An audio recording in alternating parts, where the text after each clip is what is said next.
Go ahead. Yeah. Hi, I'm Kendall Stark, and today I am here with Anthony Yanez. Thank you for meeting with me today. Oh, it's great being here. Thanks for having me. My first question is, where were you born? Albuquerque, New Mexico. My second question is, how old were you when you decided to be a meteorologist? Well, my story's kind of weird because I never actually wanted to be a meteorologist. I actually wanted to be a journalist in news. And so I was actually news reporting and news anchoring at the time. And what happened was my boss came up to me one day and said, you know what, I think you have a better personality for weather. Because you're doing all these hard stories on fires, death, and destruction, and you're always smiling and telling jokes. So I want to move you to the weather department.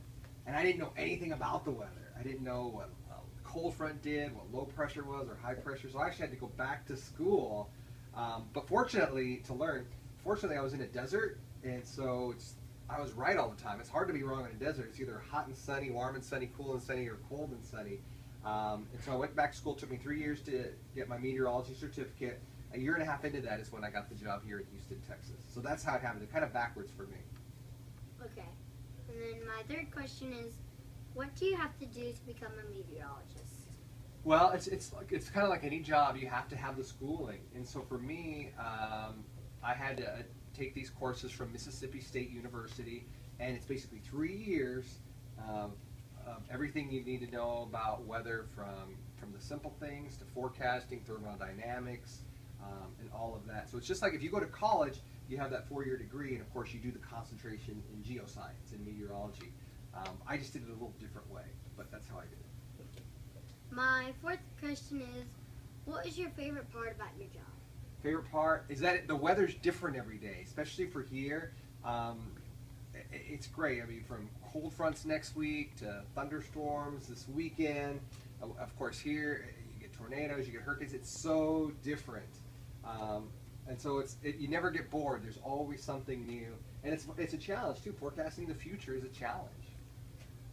And my fifth question, or I don't know what question is, number question. Oh. Can you tell me about your children's book that you wrote?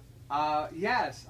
It's called A Wild Ride on the Water Cycle, a Jake and Alice adventure. And I came up with the idea because I did a school visit one time, and the PowerPoint didn't work. I have a severe weather presentation to be safe for kids your age, would make good decisions in severe weather, and the PowerPoint didn't work.